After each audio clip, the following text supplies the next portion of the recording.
Hello and welcome everyone. Blue Star Saber here once again to discuss another My Hero Academia chapter review 329, also known as In the Nick of Time, a Big Time Maverick from the West, or as I like to call it, the poster boy, and wouldn't it be poster gal?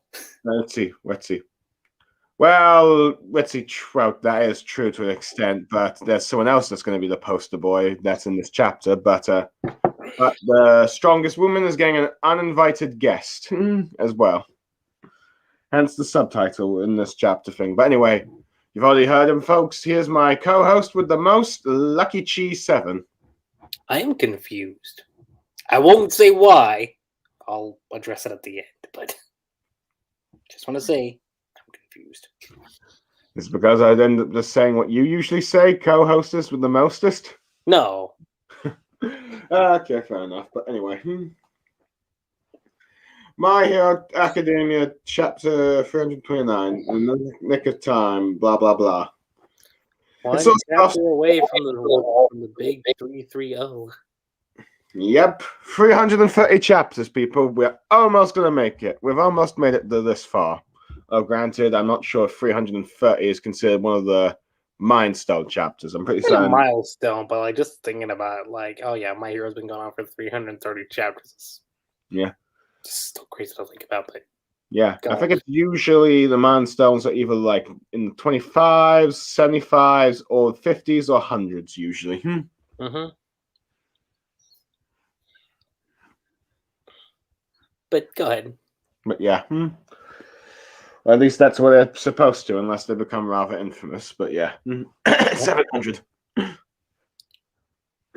But anyway, Now, let's not diss on the 700 number just because one series decided to screw us over with it. But well, I'd also count probably the Amazing Spider-Man, depending on who you ask. Well, okay, that's fair. But but of course, there is One Piece as well. So remember, guys, if we find out it's a giant golden toilet, you'll know who called it. You're gonna get me in trouble with a lot of people, Lucky Chi. Anyway, as we're beginning the chapter, well, I'm not sure if this is really the officially start of the chapter, but it seems to be a cover page of Stars and Stripe where we see her stripy cape flowing in the wind, as you will. Mm-hmm. Very nice. Superman-ish. I say Superman-ish, but yeah, it probably does remind me of Superman. I was going to say Supergirl, but Supergirl's cape isn't that big. But yeah. Oh yeah, speaking of Superman, I hear that John Kent, the son of Superman, who's now become Superman, is apparently revealed to be bisexual. Gasp! I'm joking. Yeah, I know. That's just some interesting trivia. It's not that important. But yeah. I know some people out there are going to make it a big deal. I'm like, dang. Let's see. I'll just say this from my stance. I don't really know much about John Kent except for like the early comics, but I'll probably say this. I know, let's see. Since it's not, the original Superman, I think this is okay to make his son bisexual and all that stuff. Since, he's entirely a new established character, but let's not get into that controversy. Imagine if James was here right now. I know. Well, we have to wait. Well, we have no idea how he'd react. To be honest, he might be like for it or against it. Though he might not be against. Then again, he'd probably be more against the idea of John Kent replacing Superman. Fair. Yeah. I know. When the Injustice movie comes out, who knows? Perhaps I'll ask him about it. But anyway, getting back to the topic at hand, sorry for that little delay that may cause a controversy or not. We have finally begun the chapter where we see All For One saying that they're in a crucial moment and sitting on sort of both a throne and a medical chair for him and all that stuff as he's back on life support. And he's got... At first I was gonna say normal, but then I'm like thinking, well, they're high ends, but they are. If I recall, they were near high ends, from my understanding. That's Yeah. what we had with him, but So you essentially, if we're gonna make a Star Wars reference, you can call him the. Oh my god! And I knew the term too, and I feel bad for forgetting it. Are they Imperial Guards? Or yeah, Imperial Guards. okay, cool.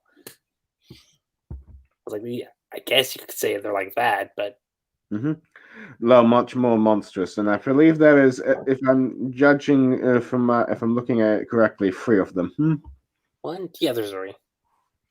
One of them almost looking like the high end that Dobby fought. Uh-huh.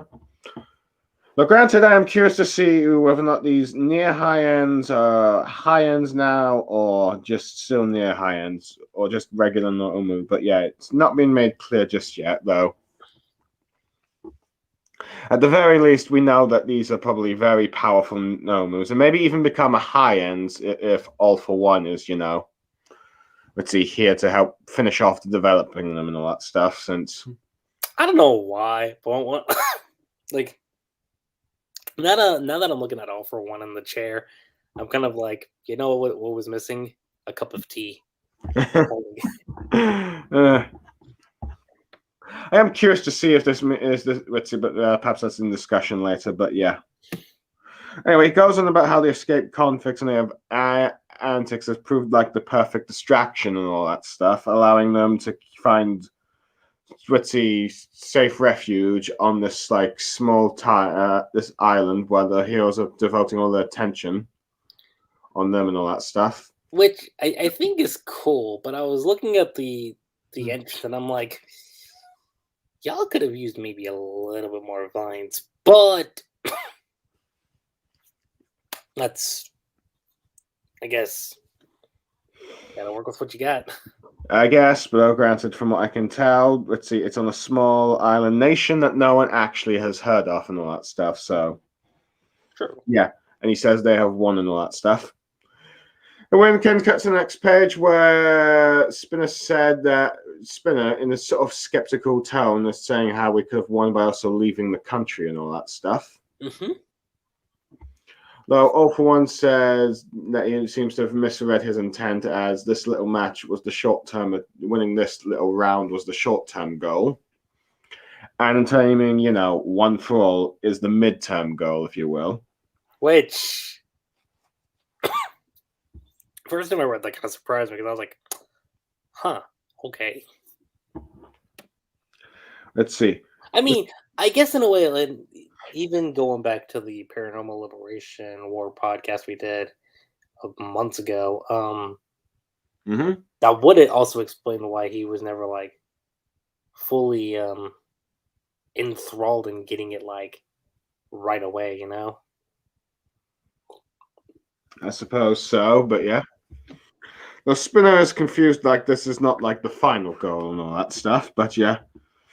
But All for One explains that he's planned ahead for a long life, and within those plans, at this very moment, apparently there's an opportunity for him for like the greatest, let's see, with both the greatest obstacle and the ultimate opportunity and all that stuff, in order to achieve these goals, if you will. As All for One reveals to Spinner that he has, friends around the globe and all that stuff, revealing that while All Might may have eradicated organized crime in Japan, the other nations are an entirely different story. which is true. In fact, I do recall in the first My Hero Academia movie where Dave talks about how in other countries, crime activity is around 20%, while Japan it was like 6 or 2% due to All Might. Yeah. So it makes sense that without an All Might figure with like in probably mostly other countries or even continents, if you will, there hasn't really been anyone to prevent the organized crime that All Might has taken care of. But yeah. Anyway, All for One goes like, once those friends of his start causing some trouble and all that stuff, each country will have to change their priorities of dealing with their own issues rather than helping each other out and all that stuff. With Spinner asking what this obstacle and opportunity that you want, have you gone somewhere, Lucky Chi, or are you just muting? Okay, I'm just going to assume that you've gone somewhere for a bit, so I'm just going to continue on. As All for One reveals that Star and Stripe is this both the obstacle and opportunity. The strongest woman in the world, the hero who reigns supreme in the land of the free, if you will. America, your home country, Lucky Chi. Of heroes and all that stuff. As she shrugs off cheap tricks and petty tactics, apparently.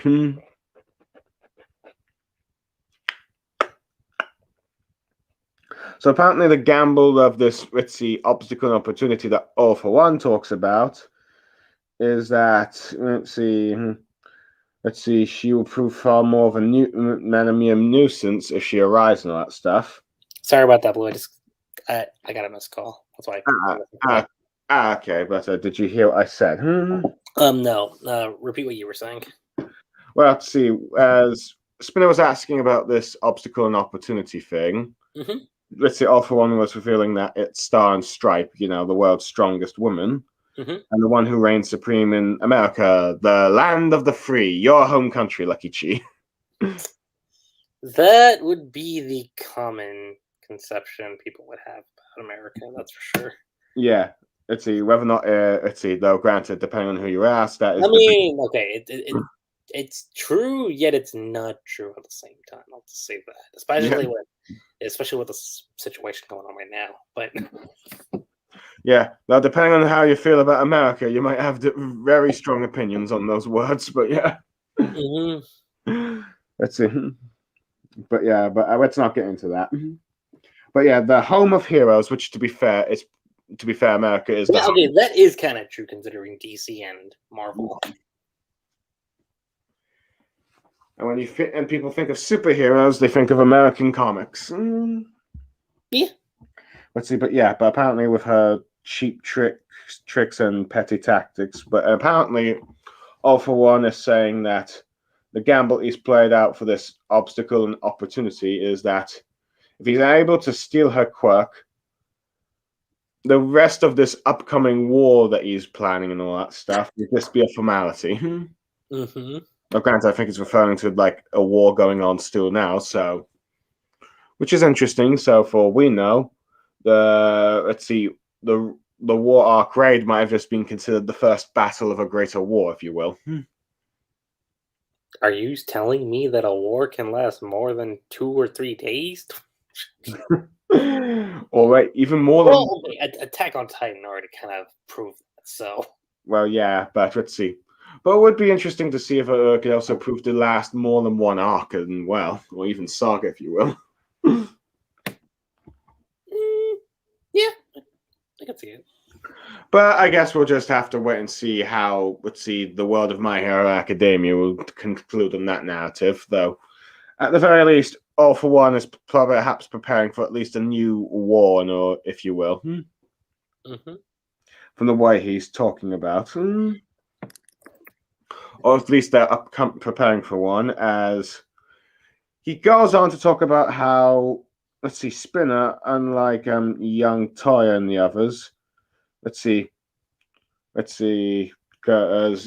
Spinner has devoted himself into guarding him, but it's nearly his time to for him to go into action as well, as he calls him by his real name, I think, Uguchi. With Spinner just like staring on, from what he's listening. Apparently talking about in the days to come, Spinner will be able to support Tomura Shigaraki in his crusade and do justice in his name, if you will. As well as the one who spins this tale, apparently. As he goes on about how Spinner was, a nobody and a heteromorph has been, of course, led a very difficult life due to his skin and facing prejudice, if you will. As he goes on about how, let's see, the rumblings are starting to be heard. And so many that out sympathize with his cause from the shadows. As we end up seeing some, let's see, wreck buildings and all that stuff, showing like, let's see, tattoos such as, let's see, spray paint such as paranormal liberation, and posters saying, orders Hartford have led to coming paranormal liberation, and a poster of Spinner saying, Spinner, our voice, revealing that Spinner has become the poster boy for, let's see, the Paranormal Liberations Front's cause, as you will. Yay! Represent! I'm joking. But anyway, as we end up seeing, apparently, someone ends up talking about how Reed Destro was inherently beholden to the old way of things. But then it's revealed that who's talking is apparently some Paranormal Liberation Front surviving advisors. As one of them says, but behold, the cinders of liberation yearn to burn bright, if you would. Correct me if I'm wrong, but Sliden goes there, right? Sliden what? No. Yeah, Sliden goes in jail. He was captured by you know that, let's see, that big construction here looking hero that quitted a few chapters back. Yeah. Yeah, he was arrested by him and all that stuff. Gotcha. These guys, if you're looking from the flashback, were part of Spinner's division of the Vanguard Action Support Regiment. And apparently they were assigned to fight under Spinner, given who they were. So yeah, if you remember that the Paranormal Liberation was supposed to be split into divisions, like Ichi.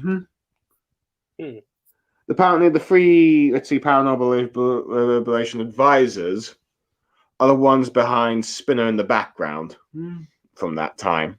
Makes sense. So in many ways, it seems like those weren't just, random villains, let's see, or random creative character designs that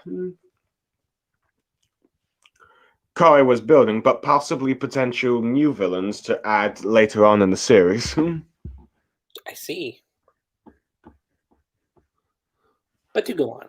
But yeah. Let's see, but so yeah.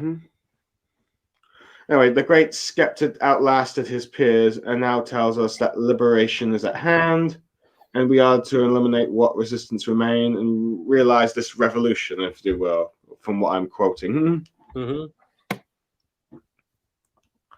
As we see that all these, let's see, non-humanoid looking or heteromorph type quirk users are about to start their own sort of rising revolution against the status quo, if you will.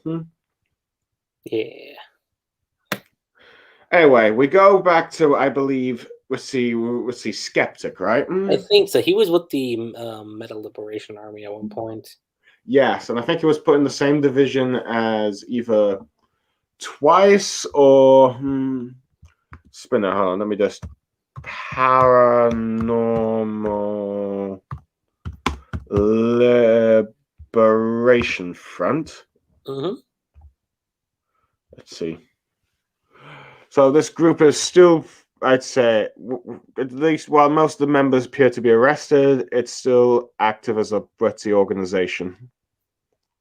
Let's see from what I can tell. Since, apparently 132, let's see, warriors are out imprisoned. But yeah. Let's see. So, let's see. Skeptic was part of the Kami co-commander, the same group of, let's see, as Himiko Toga, while Spinner was with the same group with the Brown co-commander, if you will, that division, I believe. Gotcha. Yeah. So there we go with that. So anyway, Skeptic is going on about how it's just current and say how as Spinner musters the warriors and all that stuff. going on at least what the League of Villains is doing, saying in a way that's the simplest thing for what the League of Villains can do. No, he still comments that he's not really fond of the League of Villains, but their influence has its uses, as you will. Mm-hmm. Let's see, as he comments about how Redestro saw that light and hope they represent. Let's see, all that stuff. Showing that even though he doesn't like them, let's see, their backstories and tragedies and all that stuff can be used to stop their revolution, if you will. As we see panels of apparently a headline saying the tragedy of Himiko Toga plays out to this day. As we see a panel of, Himiko Toga, so we know that she's still out there, though we have no idea if she's still interacting with the League of Villains, if you will. Or seems kind of down, just based on her facial expressions. Yeah, so this is the first time we've seen her since, since that chat she had with Ochiko. Yeah.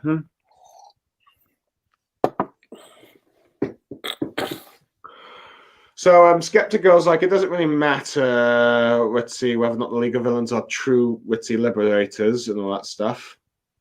As we see Dabi, or should I say Toya at this point, or no, Dabi is. Yeah, his first appearance since 306, I believe. I think so, yeah. As Skeptic goes about how they will hold them sacred and they shall endole them to divinity, if you will. Hold them up high to being, bringing the revolutions. Mm-hmm. As he goes on about how once Tomura Shigaraki destroys the present and all, they will create the seeds to the future, if you will. As we finally cut to back to the three top heroes. Switzy, Hawks, and Best Genius in the car while Endeavor's flying in his flames. With Hawks commenting about how Stars and Stripes will be entering their airbase soon.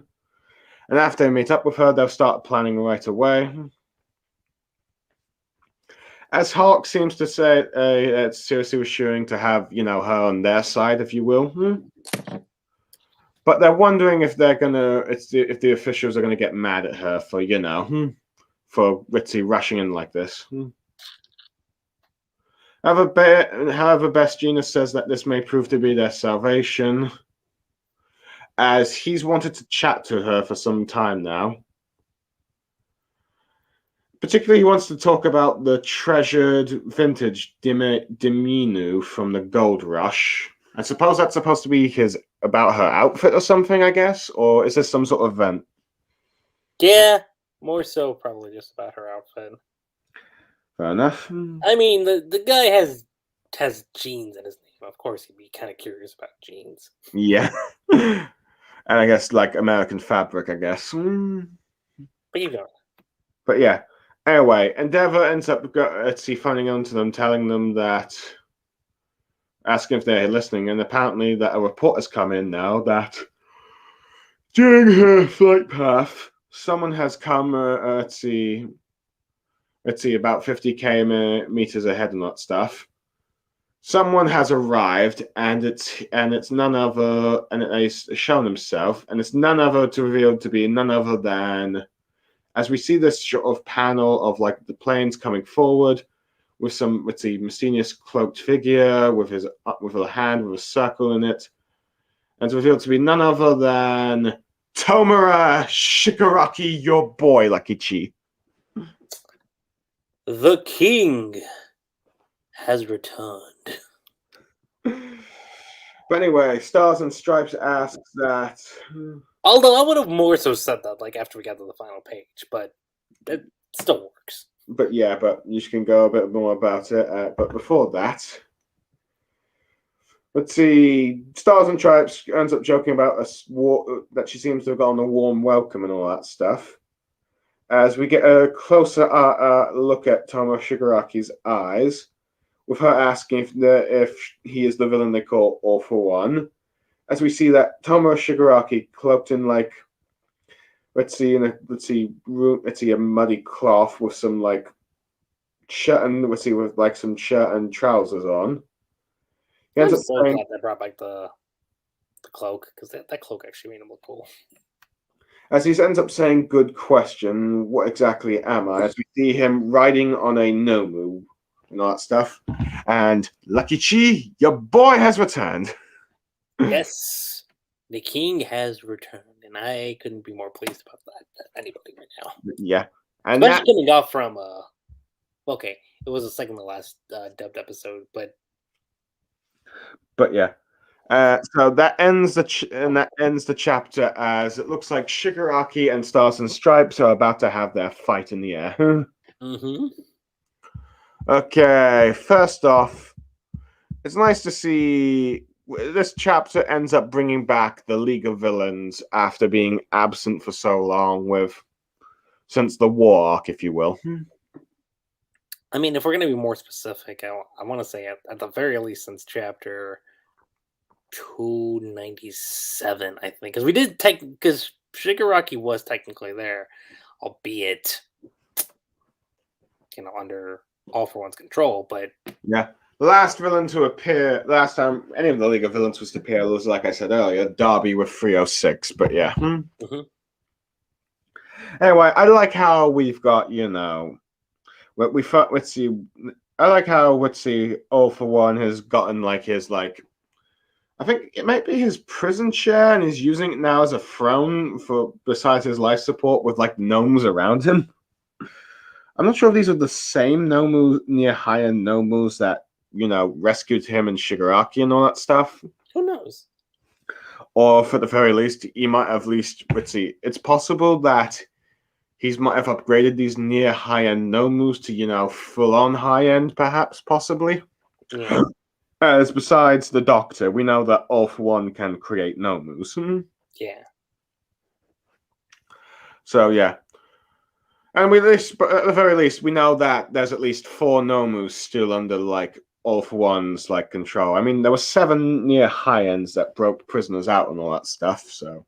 Mm-hmm. These might be among the 4, but all we know is that there might be more than just those 7 Nomus and all that stuff, which will be interesting because after the war arc, it might have been implied that we might be redone with Nomus, at least the majority of them, at least. But I mean, if this is all we got left, then I mean, it's something. But yeah, but then again, All for One is actually in the picture now, which is the thing that makes it terrifying.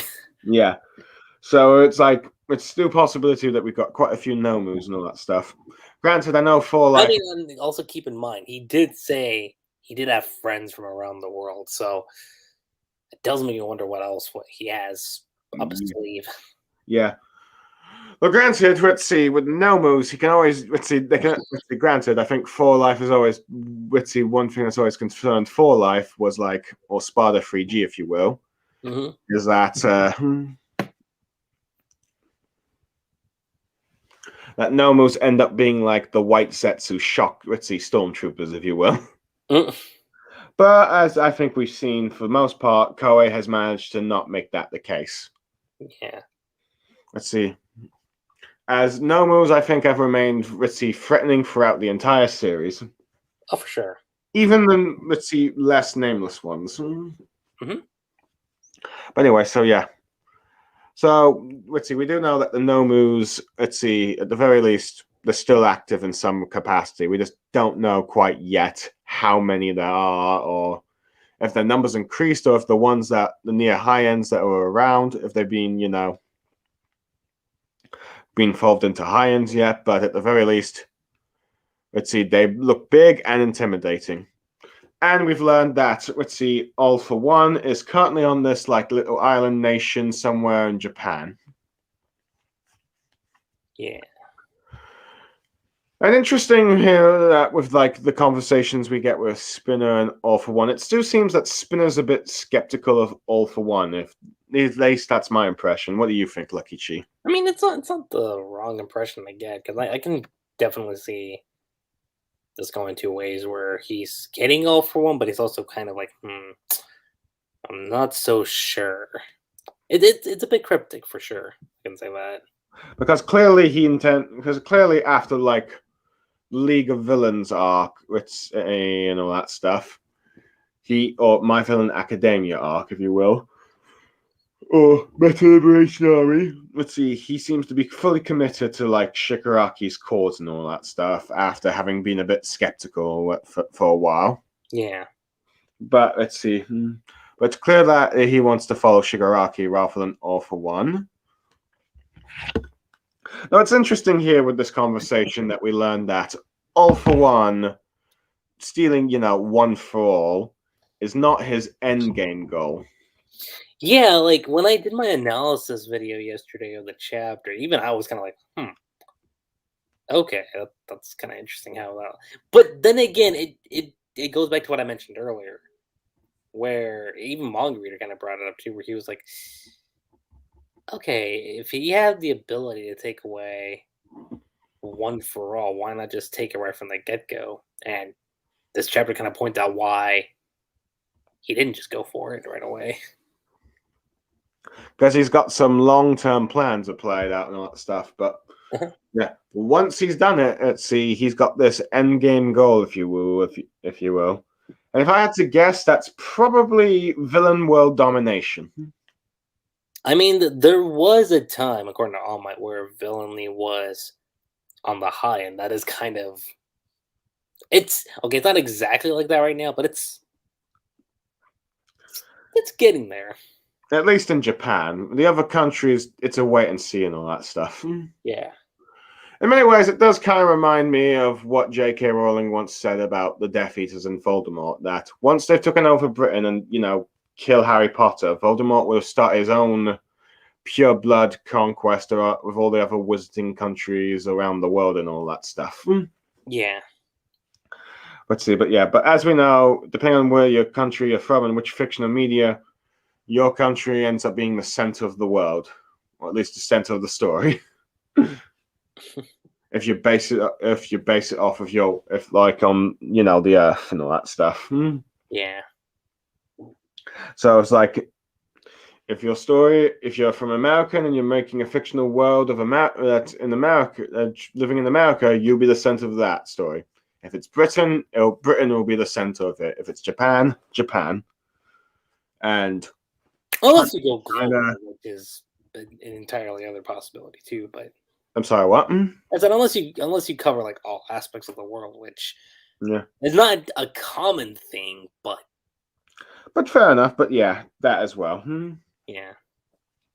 But yeah. So anyway, and it's revealed that, let's see, of course, like you mentioned earlier, he has friends around the world and all that stuff. Mm-hmm. Let's see, since,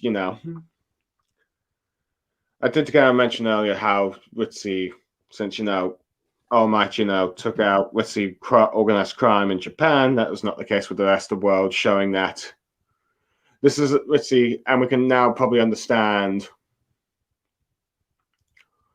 And anyways, this is perhaps Koei's way of trying to introduce global villains and, more global superheroes, if you will. It could, and I'm not against that. I'm like, that's interesting. As one common complaint, I think, we even mentioned this last chapter review, I think, was like, why is it always only centered in Japan when the whole world has superheroes? I mean, let's be fair. Okay. World Heroes Mission could shed some light on this too once that does come out here in a couple weeks. But I know there was already a bit of hint of it from Two Heroes, so it's not a stretch to think that maybe at some point we'll focus on like the international heroes. But yeah, but who would have thought it would be the final saga? Hell, if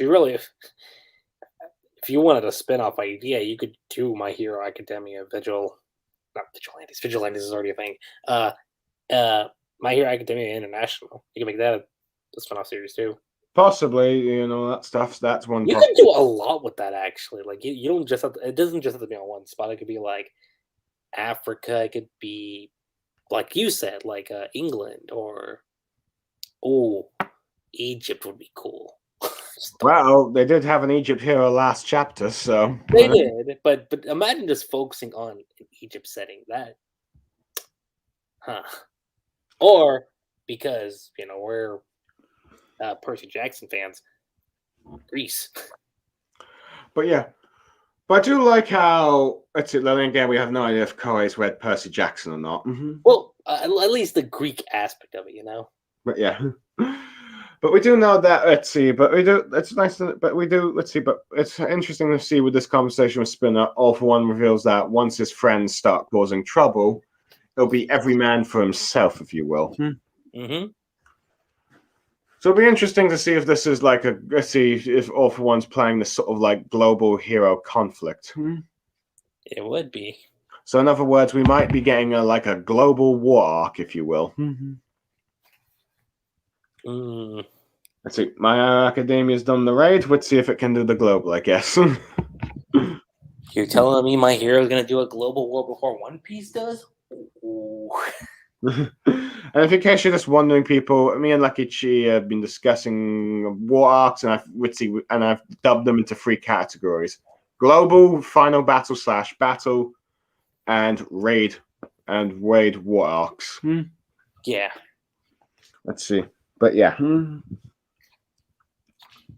But anyway, it's interesting to learn that, but before All for One can do this, there's one obstacle that's arriving that could turn to a potential opportunity that can do this, and it's, Stars and Stripes. Which is interesting. Now, the last chapter has already hyped her up as being the strongest woman and the apprentice of All Might. But to further hype her up, it seems that All for One is viewing herself as a threat to his plans, and all that stuff, saying that she could possibly ruin them. Yeah. But with her eliminated, his plans can go smoothly and all that stuff. They could. So it's very possible that this Stars and Stripes woman might just be as powerful as All Might. Now, granted, we still have yet to find out what her quirk is.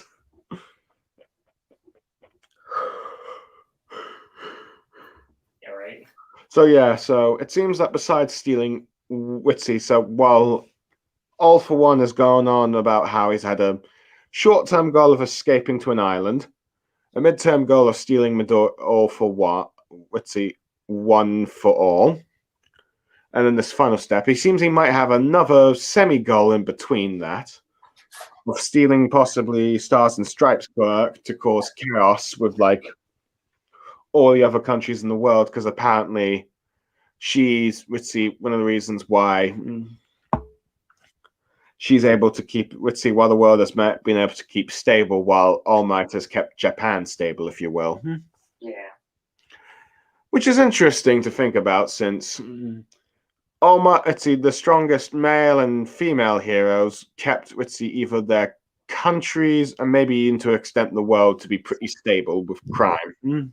Yeah. Though granted, All Might, of course, focusing most of his efforts on Japan. For obvious reasons. Yeah, and Stars, and since that was probably the place with All for One and all that stuff. Mm-hmm. And Japan was technically once the most chaotic country amongst them all. Yeah. But it's interesting to think that Stars and Stripes seems to have kept the rest of the world in check. Mm-hmm. I mean, it's like last chapter said. She is All Might's student, so it's not too surprising, but kind of surprising at the same time. But yeah, but it seems like, but I still felt like we briefly talked about this earlier, that if All for One steals it, he thinks this war will be just a formality. So to me, this implies that All for One still thinks that we're in a current war between heroes and villains, or he's preparing for one. That is the question of the day. So anyway, how would you feel? So anyway, would you be surprised, or how would you feel if we get another war arc for My Hero? I mean, I'm expecting it at this point. I'll say that. I mean, true. After all, we're at least expecting a final battle arc, if you will. At least between Deku and Shigaraki. I know that's coming. I can already see that miles ahead, even though we're not there yet. But I can already tell that's in the horizon somewhere. I knew we were probably going to at least get another final battle type, at least a final battle type arc. But now with this chapter and the last one, I'm starting to wonder if it might be more of like a global war arc. And I don't know. It's interesting. Which would be, if that's the case, we'll see if My Hero Academia is able to pull off what, Naruto, Fairy Tail, Bleach, and Attack on Titan failed to do. Yeah, and I know I always bring this up, but Attack on Titan was this close. This close, and then. But yeah. Come on, My Hero. You can go the full route. You can do what Attack on Titan tried to do before it fumbled in the end. But I mean, it's like the football game with British.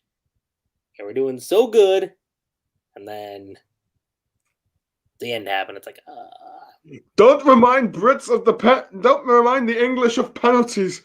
Penalties is a taboo for us Englishmen. Just bringing up a bit of comparison is all. I'm just saying. Oh, those penalties! They break our hearts, Lucky Chi. Well, you'll have a chance of redemption next year. I'm positive. It was coming home, Lucky Chi. It was coming home. Okay, let me ask you this: how many minutes was it before the fumble happened? If you remember. I think it was during the second half. We got like one near the beginning, so it looked like, yes, we're gonna do it. But then it took so long, and then Italy scored a goal, and then the game went on. It was England was not playing as good as we should have been, and then penalties with some last minute replacements and all that stuff, and it's like,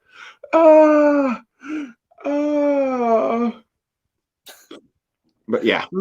The Blue Star and I may have our different interests, but we can certainly relate to them in certain situations. Yeah. Low, granted. Let's see. I'm not very much of a football fan, but when your team country's doing well and playing, you gotta come out and support them. Yeah, right. And yes, if anyone's curious about what I was saying, it's coming home. It's coming home. That was like the official song that came out when England was hosting the World Cup back in 1996, I believe. And if you guys want a further anime comparison to this, think of. Okay, let's bring up the Kalos League with Ash, doing so good, and then that last second. Yeah, yeah, something like that. But whenever England does well in the football match in the tournament, you hear those words. You hear them singing that it's coming home. But anyway, yeah. But I think we should get back on track. Yeah, let's get back on track now. Before we started wallowing in our stories about things we wish got perfect conclusions. So yeah, let's see. So I think we've pretty much covered everything about a potential global war or war arc, if you will, in the future. Let's see. But yeah. But anyway, it's interesting to know that, let's see, because one thing I found interesting is, if there's one thing I think that's been often talked about, or maybe even criticized in My Hero Academia, at least I think 4Life has made some criticisms about it, is how Spinner seems to be the least, out of the remaining League of Villains members, to be the least used, if you will. Since, let's see, twice Toga, Darby were like the three main ones, along with Shigaraki. And the masked dude. And the masked dude, you'd see, played his part now and then. Oh, Mr. Compress? Yeah. Yeah, Mr. Compress. However, Spinner, for most part, I think has been most people regard as pretty absent. Heck, even his fight against the politician,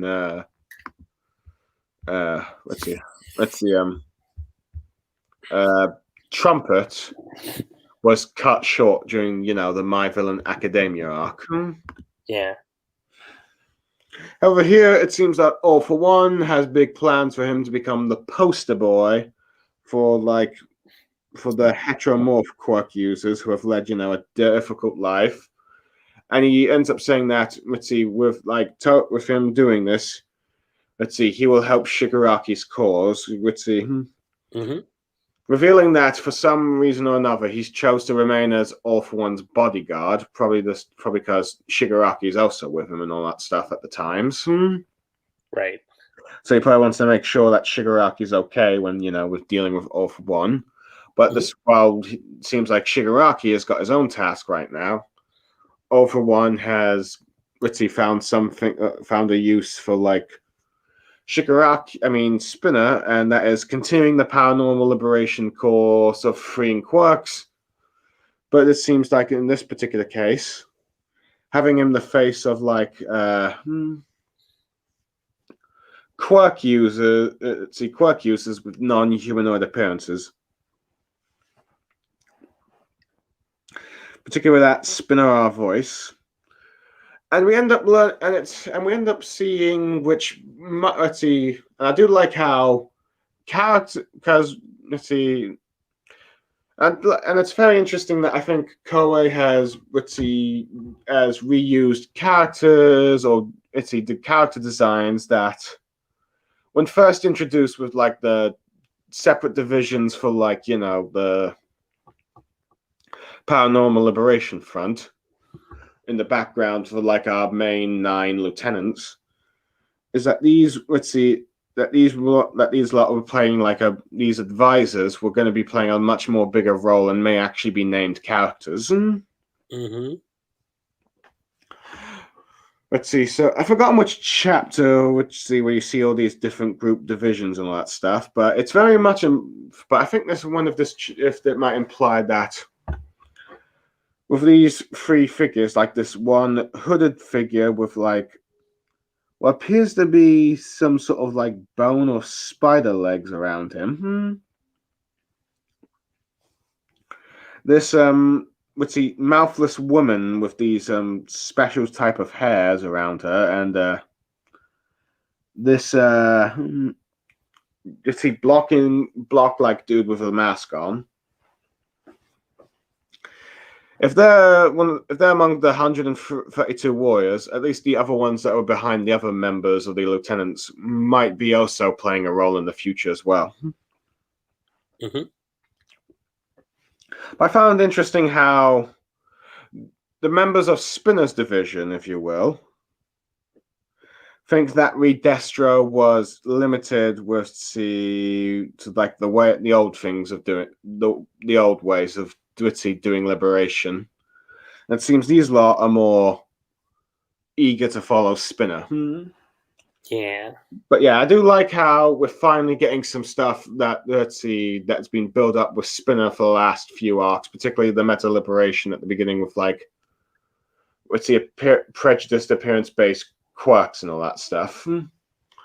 And we saw that a little bit with like, that woman that Midoriya saved in the last arc, or even current arc, if you will, the dog fox lady. But yeah, it's nice that Spinner's finally getting a role, if you will.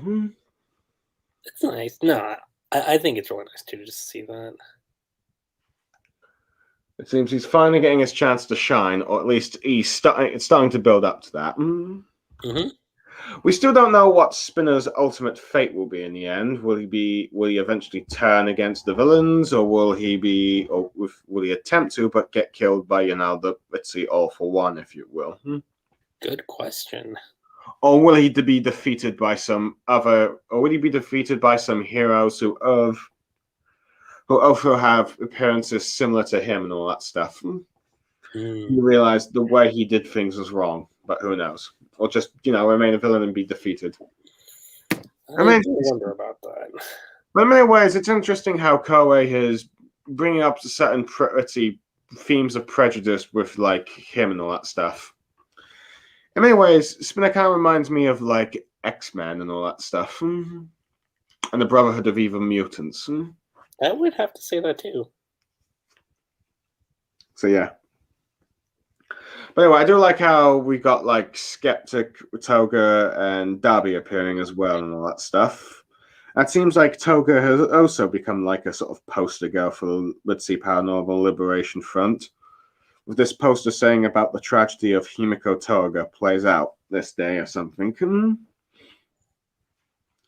So it seems like they're also. So it seems like, who knows? You remember that woman that she killed that was trying to get the story out of her? Yeah, what about her? It looks like that story has come out, let's see, at last, even though she never got to write it herself. Yeah, I'm not that surprised. I was like, no, that makes sense. But it seems like she's being cut. Let's see, so we've got, like, let's see, two poster villains. Let's see, I said poster boy, but I probably should have also said poster boy and girl. Oh, well. It is what it is, so yeah. But anyway, I do find it interesting how Skeptic still not liking how still voicing his disapproval of the League of Villains, but is more than happy to use, let's see, their publicity, their, let's see, images and their, like, backstories to, boost his own cause, if you will. And even try and guide them in the right direction, regardless of whether or not, they're actually true liberators or not. Which, to be fair, let's see, that makes sense, because he's only went along with the League of Villains because, it was Reed Destero's wishes after he submitted defeat, if you will. Mm-hmm. And it seems like, let's see, they're still planning to rebuild the future once Shigaraki has destroyed the present. So it seems like the plan the Paranormal Liberation Front was doing when, let's see, before, the war arc is still in effect, if you will. Anyway, I do like how, let's see, we get, like, Hawk's Best Genius and Endeavor, talking about, let's see, how important it is to get to Stars and Stripes, if you will. I do like how Best Genius wants to possibly talk to her about, possible stars of clothing, if you will, or maybe it's something a bit more deeper, but I guess we have to wait and see whether or not he will actually meet her. As Endeavor says, due to Endeavor pointing out that Shigaraki has arrived, ready to face her. Mm-hmm. So at the very least, we know for the next few chapters, we're probably going to get Shigaraki versus Stars and Stripes. Definitely. So, let's see. So, as a curiosity, how long do you think this fight's going to last? Well, if I'm comparing this to All Might versus All for One, which happened all the way back in Volume 11, that fight, I think, was 5 chapters. I think 5 or 6 chapters, I believe. Let's see. Yeah, it was because 94 is when chapter 94, should be more specific about this, is when All Might's embers were gone, like, completely. Well, All Might's powers were gone completely, did you say? Yeah, chapter 94 okay. is. So, and chapter 90. Wait. Technically, 89 is when All Might jumps in, but 90 is technically where the fight starts. So it's about like 5 chapters. So I could see it being that long. Okay. So you can see it being that long. So, out of curiosity, you think Endeavor and the top 3 heroes will join in the fight at some point or not? This is what I think. And I mentioned it in my stream, but I think it could, during my analysis video that I did, I think it could go 2 ways. Now, you just brought Shigaraki back. Well, if you have Shigaraki lose, it's like he's been gone for this long and he's still getting his ass kicked. And then All for One has to forcibly make him retreat. Or, and I know, again, it's a lose-lose situation. Or you have Stars and Stripes get the shit beaten out of her by Shigaraki. And Endeavor, Hawks, and Genus come in to save her, and then they retreat. So it's a weird situation. So, do you think her quirk will be stolen if she loses? It could, but you also got to remember, Shigaraki's also got his decay ability too. So That's the other thing that kind of makes me go like, So you're wondering if she could also be killed? Yeah, which, and I know how people were with Lady the God, and we're kind of disappointed with how she was only dealt with for one volume. I think she'll come back and obviously be helpful, but I can see people going like, really, like just one volume, and that's all we're doing with her. So yeah, No, that's where the lose situation goes. It's like okay, you build up hype because Shigaraki comes back after a long time, and then you build up hype for this new character. And if either one loses, it's like, you know. let's see. It seems. Ah, yeah. So it's like Shigaraki loses, and you risk losing the threat level that he represents. Yeah. On the other hand, if while he wins and it builds up more of this hyper strength, you end up losing the potential hype for like Stars and Stripes. Yeah, like in you could say maybe Koei wrote himself into a corner here, but I don't know. There's always I'd say let's wait and see, but okay. But there's always what's your take on it? Well, there's always like a third possibility where the two end up in a stalemate where neither one of them can continue and they're both forced to retreat. If you will. Possibility. In fact, that might end up, who knows, that might even end up being the case where like they stalemate. Honestly, I think that option might be the better one. So yeah, it's also possible that they end up being in a stalemate and then you get the big three heroes arriving on time and all that stuff. And he's like, too many heroes, pulling back. I mean, yeah, like if you ask me, that could be like the best possible option where it's like well, if you have either one be defeated, it's like you're stuck.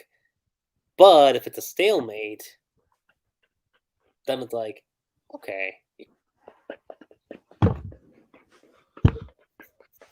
So there's all that and stuff. But anyway, I do like how she's just this like, she's not all that phased by an unexpected visitor as well. And she ends up asking whether or not he's one for all.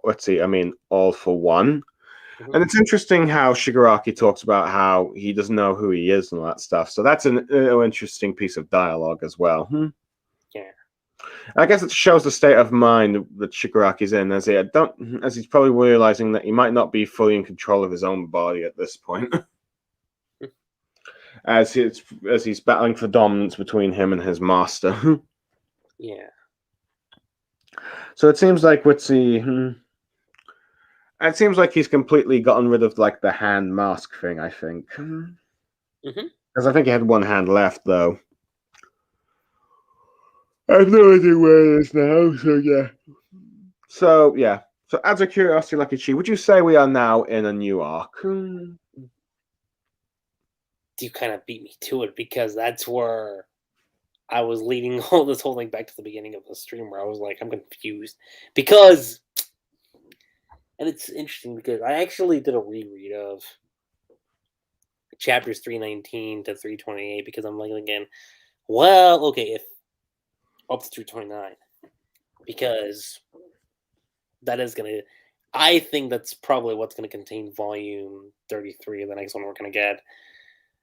And as I kept rereading those chapters and I thought about 326 and 327, I was like, wait, are we in a new arc or are we still ongoing?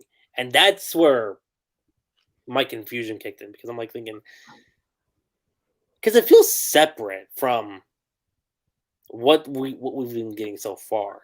I mean, it's an overall Deku journey. And again, I'm not complaining that we're focusing on All for One and Shigaraki, and I think that's really cool. But I'm just like, are we in the same arc or are we in something different? You know? Well, we're no longer really dealing with escaped Tartarus evacuees, really, are we? Yeah, that's where I was like, okay, if we're in a different arc, that's fine. But let's see. If I had to guess, we're in some sort of global hero arc, if you will. Yeah. I mean, because I've been checking back on the wiki too, and the wiki only left. I mean, they're still saying the TARDIS Escapees arc is ongoing, but when I look at their chapters, it only covers up to 328. They're not showcasing 329, which is where my confusion kicks in, because I'm just like, okay, so are we still in that same arc, or are we in something different now? It's possible that they're waiting for confirmation on this. Yeah. But if you ask me, I think it's safe to say that we are in a new arc. It feels like it, yeah. Like, because I remember last week, I remember we had this question too, and I was like, okay, let's wait for 329. Now that 329 is here, I'm like, I don't know. Well, I'm Fritzy calling it, because this is no longer dealing with Tartarus escapees. Yeah. Do you think 328 is the start of it, or? Yeah, I think even 328 is the start of a new arc as well. Yeah, I'm thinking 328, maybe, because, I don't know, if you go back to 326, that does also feel like it could be an arc ending too. Let me go back to 326.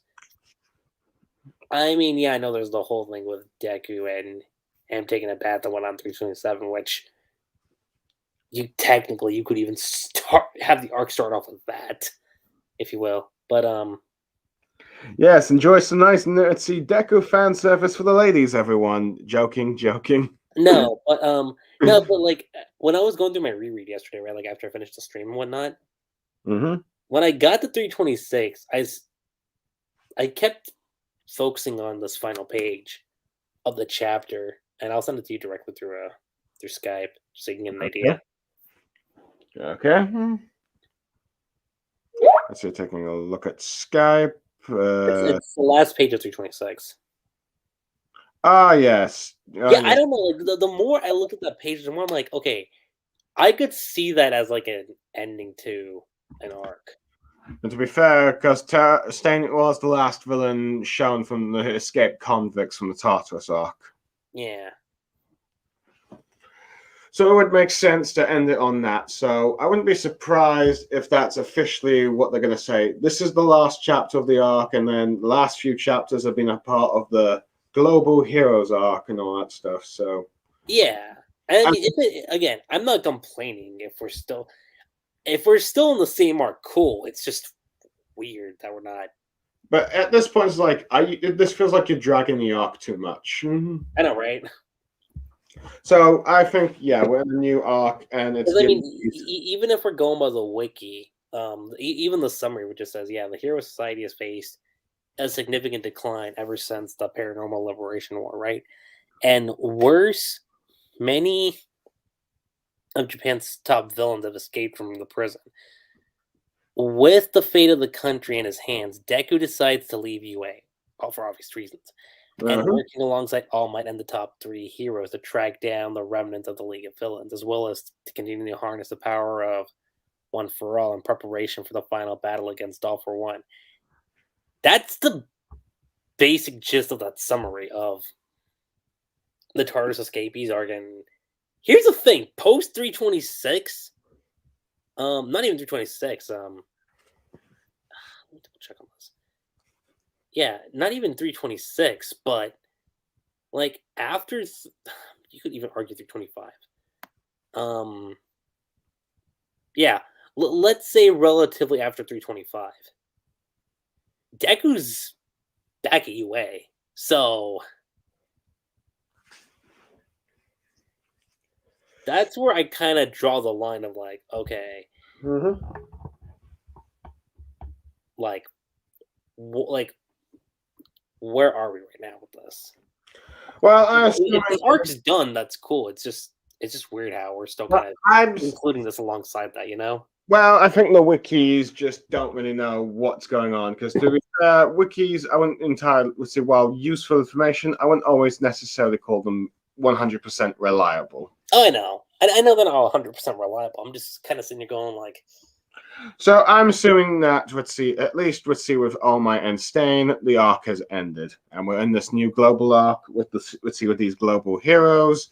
The only question is to figure out how long that this arc is probably going to last for. Is this going to be like another short? Is it going to be like a 2-volume arc or 1-volume arc or maybe even more than 2 volumes in the very least? And we probably have to figure out, if Stars and Stripes is just going to be introduced just for one fight or be in the long-term introduction, because there's so much potential possibilities and interactions she could have with the top heroes of Japan, and even with Midoriya, since she's connected to All Might in some way. Yeah, I mean, I guess at this point we just gotta just wait and see what happens. Yeah. So I assume that next chapter we'll probably finally learn what this quirk of hers is that makes her the strongest hero, the strongest female hero in the world, and all that stuff. Then also get a confirmation as like, okay, are we have we completely moved away from where we're at? Because I've even seen chatter from some people going like, "Is this done? Is it not done?" I'm like, I guess we just gotta wait because it's confusing. For sure. Fair enough. Anyway, with possibly with the fight with her and Shigaraki, it probably means that we won't be seeing Midori and the others for quite a bit, though. I mean, if this is another Shigaraki focused arc, kind of like with what we got with Metal Liberation Army, that's fine. I think that's okay. Yeah. Though I expect that Midoriya will, regardless of, even though the villain, even with the Metal Liberation Army arc, you at least got one chapter that showed Midoriya and the others. So I think, because there's no way Koei is going to leave his main characters out of an arc, even if for the majority of it. I mean, hell, if we're to look, hold on, didn't the Metal Liberation Army arc technically open up with Bakugo and yeah, Shoto. Yeah, so it's, I wouldn't say it's, yeah. I mean, if you really wanted to even stretch it, we could even make 327 be the start of this new arc. So yeah, so let's see. So it's possible that in many ways that could be the beginning of this arc. That might be the only time Midoriya appears in it, while you're seeing mostly focused on Stars and Stripes against Shigaraki. But yeah, who knows? But at the very least, but I do think, regardless of what All For One's plans are, we are probably going to see more global heroes, because there's no point in just building up. There's so much hype around them, and even this movie, apparently, only to then, I hope the movie's worth it, honestly. I mean, if we had to reorganize the structure of the arcs from the manga just for the movie, I do hope it's worth it, because if it's if it's okay, I'm gonna be sitting there going like, wow, we rearranged arcs for nothing. And caused a season that was already controversial to be even more controversial. Yeah, right. But yeah, it'd be very interesting to find out if Stars and Stripes actually appears in this movie. In that way, Japan has already got a head start on this character. World Heroes Mission. Okay, well, no one knows the plot of the story yet, but I don't know. Stars and Stripes could kind of give it away, though, so I don't know if you would include her into the movie or not. It'd be cool, but wait, hold on. Okay, I've just given you an idea of something. No, it's what I just looked up. Wait, hold on. I know this is live right now.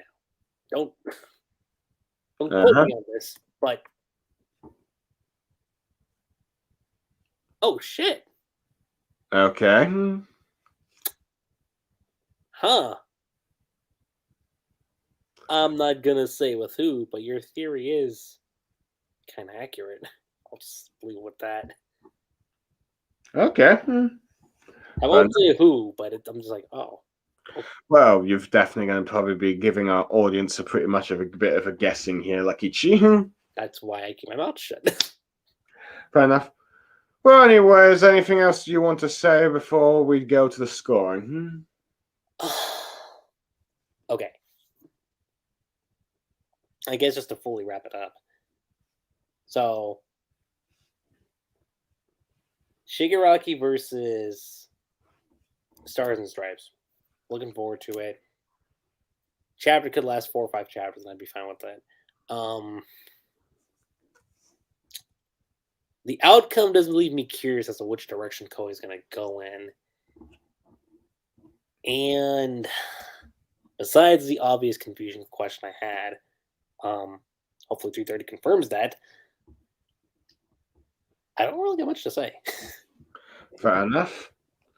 Overall, I think I'll give this chapter a 9 out of 10. The stuff with All For One and Spinner interactions with like All For One's plans, particularly with like One For All and his endgame goals, as well as like his plans for the global hearing world, and his plans to apparently try and possibly steal Stars and Stripes, whose quirk, which apparently will turn the advantage to his current war against heroes, to his thing. As well as the conversation with Spinner with like planning to make him the poster boy for the Paranormal Liberation Front. And like pretty people that have like non-humanoid quirks and appearances like him and turn them to their cause, if you will. As we see members of his like Spinner's group follow him, plan ahead for this. As well as Skeptic and the others appearing for the first time. Doing their own actions to speed up One For All's plans and all that stuff. And of course the teasing of the upcoming fight between Tomura Shigaraki and Stars and Stripes. As for my own chapter rating, it was okay. Just because I'm still confused. No, I'm joking. I'm joking. Of course I'm joking about this. Amazing for obvious reasons. Though, I could give it a slight amazing plus just for Shigaraki coming back, but then I wouldn't be objective about this. So I'm just going to give it an amazing rating. Fair enough. Alright, so that's everything we've covered, and we'll probably see you lot all next week for when we actually figure out get an idea of like possibly what Stars and Stripes' quirk is and how long this fight's actually going to last against Shigaraki. So there's that. Definitely. But there's also Lucky Cheese podcast that we did last weekend, which to look forward to once Lucky Cheese has edited and published it. Mm-hmm. Yeah. If anybody wants an estimate date here as to when I'll probably get it done, I'd say between like this weekend and next weekend. Like just before the movie comes out. So fair enough. That's the deadline I'm giving myself. So if I don't own up to that, I blame Blue. Okay, of course you will. And let's see, and if the movie's coming out, I should probably see if it's in cinemas near me and all that stuff, and where I can get tickets. Right. Of course, my life might also be changing quite a bit, so it might also include how I do these streams as well. But anyway, I'm Blue Starsaber. I'm Lucky Chi. And we are signing off. Plus Ultra, everyone. And goodbye. No longer necessary. Of course, Plus Ultra. And we are done.